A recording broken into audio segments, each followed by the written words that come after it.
Crystals are more than just beautiful stones. They're ancient tools of energy, memory, and transformation, hidden technologies that have been quietly shaping human history for millennia.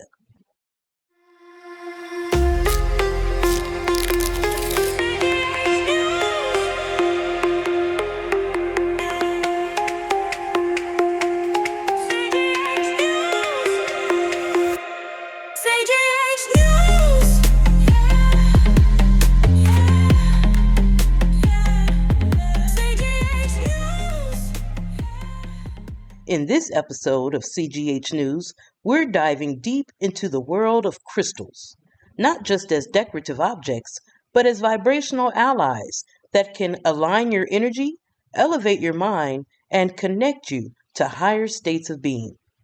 We'll walk through the science, how these stones actually carry and transmit energy, and pair it with what your ancestors already knew, that vibration is the medicine, and crystals are part of the toolkit. From the Cherokee and Washita to the Olmecs and Mayans, the so-called Indians of North, Central, and South America, the ancient Cometians, what some today call the Tartarian Empire, to Africa, Europe, India, and Asia. Their understanding of the power of these stones led them to be used for healing, protection, and communication with the unseen realms. But this isn't just ancient lore. Modern science is catching up, revealing how crystals store, transmit, and stabilize energy, not just in machines, but in the human body. So whether you're a crystal enthusiast or a curious skeptic, this episode is for you. Grab your tea, ground your energy, and let's explore the timeless resonance of crystal power. Let's uncover the science behind crystals. At their core, crystals are structured perfection, repeating patterns of atoms arranged with incredible precision. This unique structure allows them to store, conduct, and transform energy. Take quartz, for example. Quartz is found in watches, clocks, radios, ultrasound machines, computers, and USBs, among other things. But why? Because of a property called piezoelectricity. When pressure is applied to quartz, it generates an electric charge. Piezoelectricity is the generation of electric charge in a substance by applying a mechanical pressure.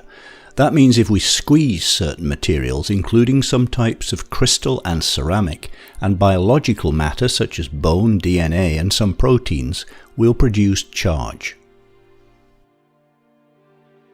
The prefix piezo comes from the Greek piezein, which means to squeeze or press. The piezoelectric effect was discovered by French physicists Jacques and Pierre Curie in 1880. In the case of a piezoelectric lighter, for instance, when we press down on the lever, pressurized butane, a flammable gas, is released and a spark produced. The gas is ignited and we get a flame. But where did the spark come from? There's a piezo crystal under the lever which is squeezed when the lever's pressed down. At a certain pressure, it's enough to create an electric charge which can jump between conductive wires and so cause a spark. So how do piezo crystals generate charge? To understand this, we need to enter the world of the atom.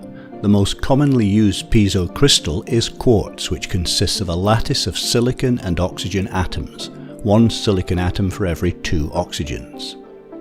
The silicon atoms in quartz are partially positive, whereas the oxygen atoms are partially negative. This is because the so-called electronegativity of oxygen is greater than that of silicon, 3.44 compared with 1.90. This means that the oxygen atoms attract the shared electrons more strongly than do the silicon atoms, so that the shared electrons are closer to the oxygen atoms. This makes the oxygen atoms partially negative and the silicon atoms partially positive.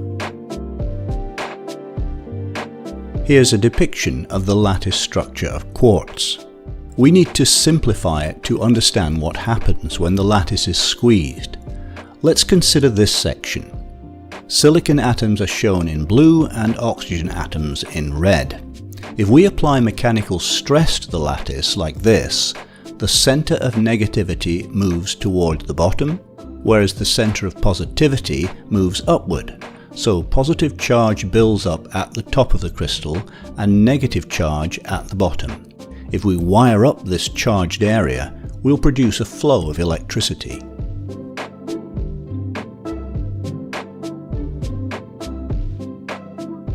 We're completely dependent on electricity today. Much of the electricity comes from burning fossil fuels, nuclear power, hydroelectric schemes, and green alternatives such as solar and wind energy. Piezoelectricity offers another promising possibility. We can install piezo crystals under roads and pavements to generate electricity. We can even install piezo crystals in our shoes so that while we walk, we can charge our cell phones. The possibilities of piezoelectricity are vast.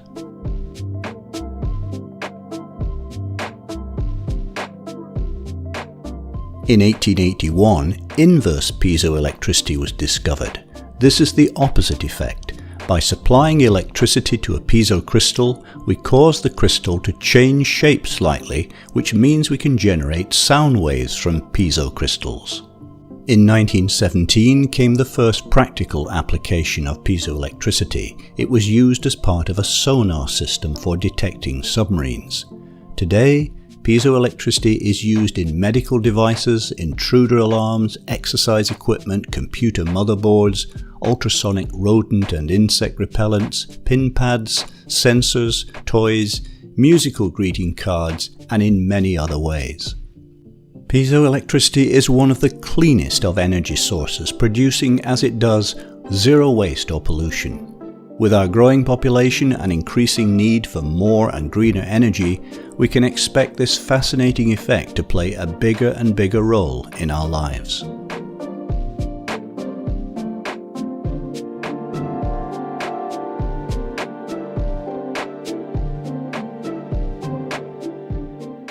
This isn't magic, it's resonance. But here's the question.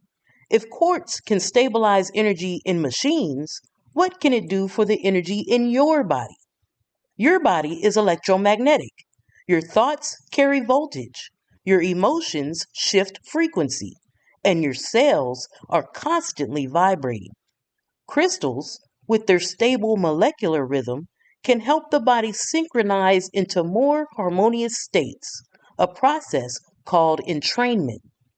Different stones vibrate at different frequencies. Amethyst, for example, promotes clarity and calmness, while black tourmaline grounds and protects. When these frequencies interact with your energy field, they can create subtle shifts that promote healing, balance, and alignment. Imagine your energy field as an orchestra.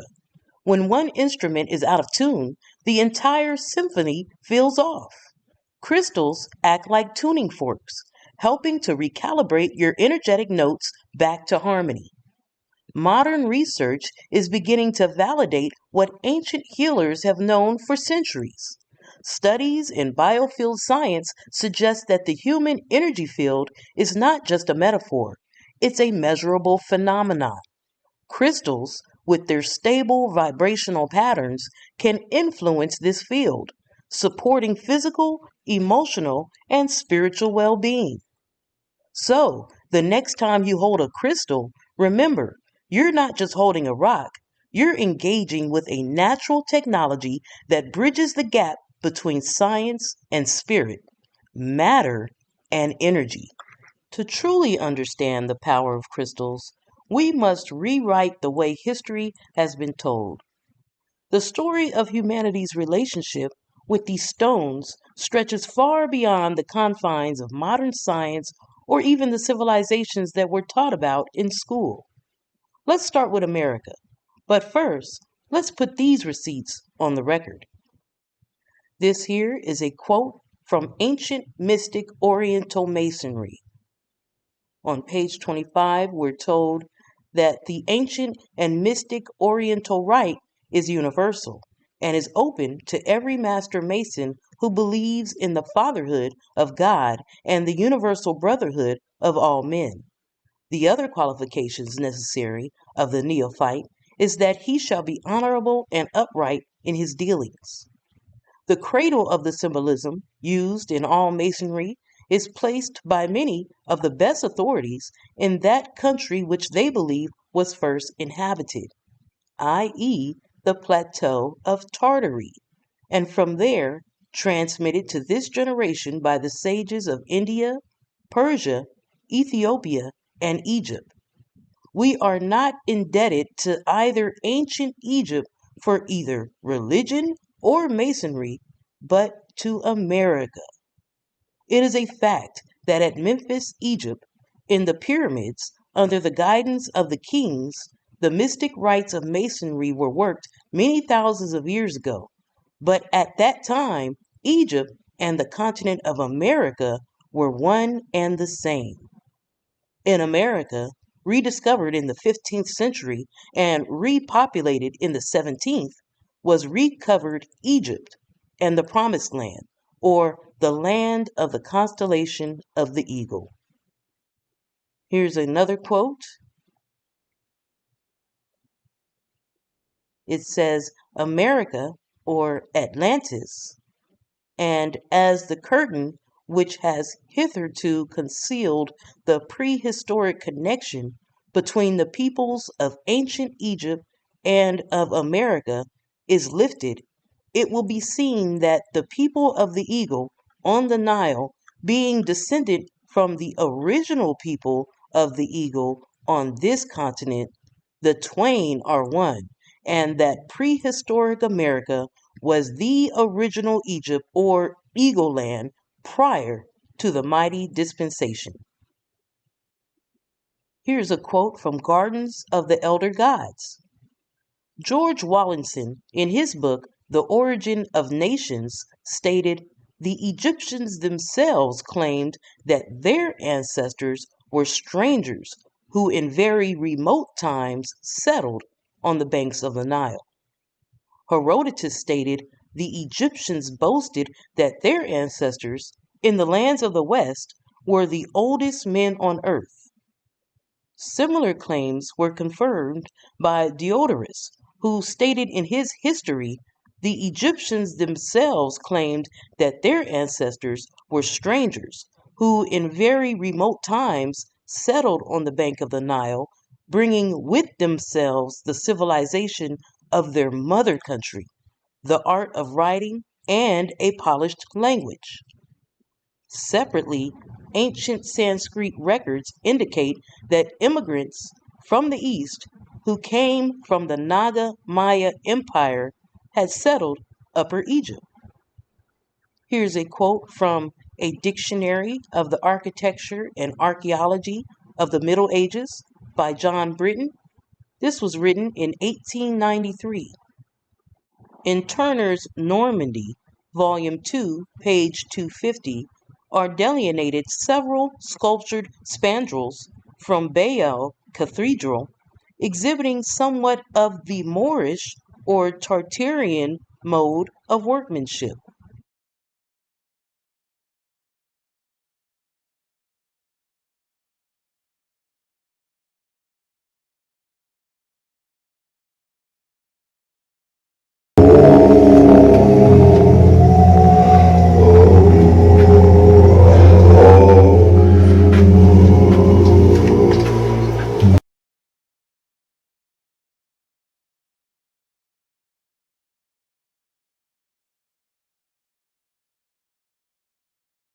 Absolute special access. Today we get to enter the tomb of Maya. Stephen, please. Well, this is a chapel or temple of Maya. Now, Maya was a title, not a name, of both men and women throughout dynastic times. This particular era is around the 18th dynasty, the time of the so-called King Horemheb. Now, the key thing here is 1997, Hakeem came to the United States, to California. He and my research partner, Bob Butter, and I met him for a couple of weeks, and we discussed. One of the things he discussed on a return trip to Egypt in September of 1997 would be, he said, he would show us evidence of a Mayan temple in Egypt. Mayan as in culture. Exactly. And I said, this I never heard of. No, it's not in any text. No one has ever mentioned it. Okay, we came here. This was arranged differently then. A lot of this is new construction. It was not this way in 1997. First of all, I looked on the wall. Behind you see that is Maya, but it looks typically Commissioned. Right. And I'm looking around, typically Commissioned. All the looks. So Hakeem would use the expression, well, you know, Stephen, when in Rome, do as the Romans do. He's living in Kemet. He's going to pass in Kemet, so he's portraying himself as a Commission. So I said, well, Papa, this is great, but I can't go with this in front of an academic audience. They'll laugh me off the stage. There's nothing here to identify with the culture we're talking about. But then there was a keeper like this gentleman here, was here, didn't speak any English, but saw that I was perplexed. He said, come here. This then was boarded up with just a wooden door. And there was latches there. He threw away the wooden slabs, opened the door, and he said, look up. And that is the key. Took a picture in 1997. Sent it to Mayan daykeeper Hanbat's men. He said he recognizes this as the language of the Itza people, whereas Chichen Itza, he said, is an ancient language. But a lot of people are not sure about Hanbat's men. So we went one step further. In 2010, I got to meet Don Alejandro Sul Ojaj. He is the wisdom keeper, the head of the Quiche Maya of all of Guatemala. I showed him this picture, and his eyes went as big as saucers. And he said to me, that is the language of my ancestors. That is a calendar. That is telling the date of when Maya was here.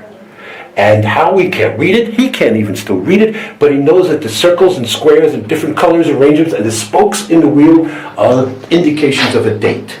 So, this has never been discussed by any Egyptologist. They cannot put this in a Commission context. There is nothing, or maybe there is others that Yusuf has seen, but there's nothing like this in the rest of Egypt. So, Mayan elders recognize this as part of their culture. So now the key is, Maya, the word is a title. Men and women had the title. Very interesting, because we've talked about the difference between Egyptian Arabic and other Arabic. In Egypt, one of the key words for water is Maya. It is not pronounced the same way in any other Arabic country. If you went to Saudi Arabia, they would say Ma or Meh. Only in Egypt is it pronounced Maya. And it means water. So I asked Hakeem, could the title Maya actually have meant he who came from across the water, or ones who came from across the water? He said, yes. So here is what we call diffusionism archaeology, diffusionism anthropology, saying that there had to be cultural contact between these individuals thousands of miles across the sea. And this is the evidence that Hakeem told us that there was a Mayan living in Egypt 3,300 years ago. Let somebody else define that for me and tell me that that is Commission or Egyptian or dynastic or anything else.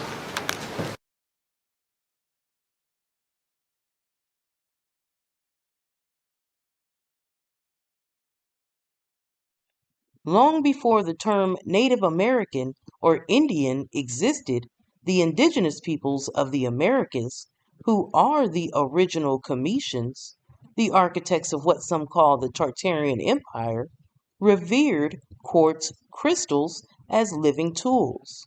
These were not mere objects. They were allies in spirit communication, healing, and protection. The Cherokee, Washita, and others carried quartz in medicine bundles and used them in vision quests. They were also held by shamans during dream work and ceremonies. These practices weren't superstition. They were technologies of consciousness, pairing crystals with herbs, breath work, and song to unlock vibrational medicine. But the wisdom of crystal technology didn't stop there. Across Mesoamerica, the Olmecs, Mayans, and Anasazi embedded stones like jade, obsidian, and sodalite into pyramids and masks. These weren't decorative choices. They were intentional alignments with the Earth's energetic grid and celestial movements. Temples built with these stones were designed to harness and amplify energy, serving as portals for transformation and cosmic connection. What about Africa? Before the rise of Egyptology, this colony of the worldwide Cometian or Tartarian Empire was a hub of crystal knowledge. Cometian priests and healers worked with lapis lazuli, carnelian, turquoise, and clear quartz, not as symbols, but as tools. Lapis was used to access divine truth, carnelian to amplify life force, and quartz as a vessel of light. These stones were embedded into the very architecture of temples and tombs, creating spaces that resonated with the frequencies of healing and alignment. In India, Hindu and Buddhist traditions developed systems of vibrational alignment using crystals. Sapphire, ruby, and emerald were not just gemstones, they were tools for balancing chakras, harmonizing planetary energies, and deepening meditation. The Navaratna, a sacred arrangement of 9 gems, was used as a yantra to align inner and outer worlds. Across Asia, cultures in Vietnam, Thailand, and Japan revered crystals like jade and quartz for their ability to enhance and balance health and ancestral connection. In Japanese Shinto traditions, stones marked sacred sites and were seen as vessels of spirit energy. Even in Europe, ancient Celts and druids worked with moonstone, amber, and hematite in solstice rites and nature ceremonies. These stones were used for protection, grounding, and amplifying the energy of sacred rituals. Moonstone, with its pearly sheen that seems to capture the soft glow of the moon, was particularly treasured for its connection to intuition and feminine energy. Amber, with its warm golden hue, often encasing ancient organic material, was believed to hold the essence of the sun and life itself. Hematite, with its mirror like metallic surface, served as a grounding stone, anchoring the spirit to the earth and offering protection during spiritual work. Across these ancient civilizations, the use of crystals was not random but deeply intentional. Each culture developed its own systems of vibrational literacy, an understanding of how the unique frequencies of different stones could interact with human energy fields, the earth, and even celestial bodies. This knowledge was often passed down through oral traditions, sacred texts, or intricate rituals, ensuring that the wisdom of the stones remained alive. This shared understanding suggests a universal truth that crystals and gemstones are more than mere objects. They're allies in the quest for balance, healing, and spiritual evolution. They remind us that the earth itself is alive, offering its treasures to support our journey. If you ever feel drawn to a particular crystal, take it as a sign. Perhaps it's calling to you because its frequency resonates with something you need in your life at that moment. Trust your intuition, for just as the ancients did, you too can develop a relationship with these remarkable gifts from the earth. Now that we've explored the science and history, let's talk about how you can bring the power of crystals into your daily life. Crystals are incredible tools for meditation. Holding a crystal or placing it on your body can help you focus your intention and deepen your practice. For example, place an amethyst on your third eye to enhance intuition, or hold a rose quartz to open your heart to self love. Feeling drained or overwhelmed? Black tourmaline and smoky quartz are excellent for absorbing negative energy and creating a protective shield. Place them near your front door or carry them in your pocket for energetic security. Citrine and carnelian are known as stones of creativity and motivation. Keep them on your desk or in your workspace to spark inspiration and maintain focus. Struggling with restless nights? Selenite and lepidolite are calming stones that can help you unwind. Place them under your pillow or on your nightstand to promote restful sleep. Did you know you can infuse water with crystal energy? Place a clear quartz or rose quartz in a glass of water. Make sure the crystal is safe for water use and let it sit in sunlight for a few hours.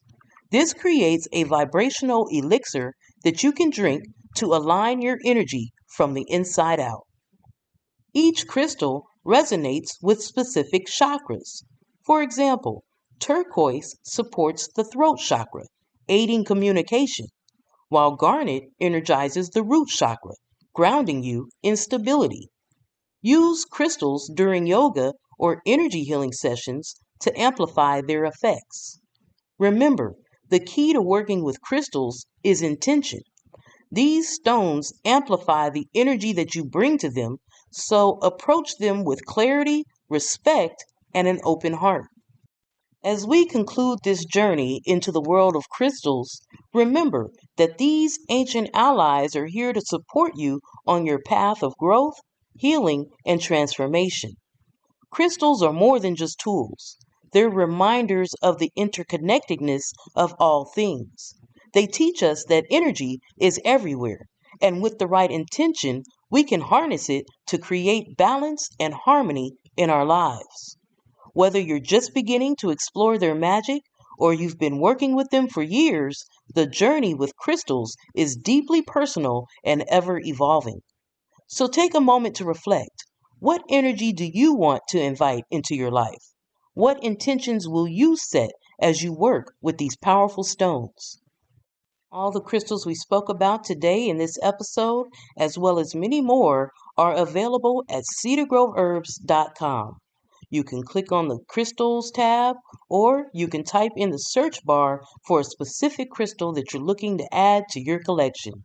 Thank you for joining us on this exploration of crystal resonance. Stay tuned for more episodes of CGH News, where we continue to uncover the wisdom of nature and the mysteries of the universe. May your journey with crystals be as enlightening and transformative as the wisdom they hold. Stay grounded, stay curious, and let your light shine. Wholeness and balance.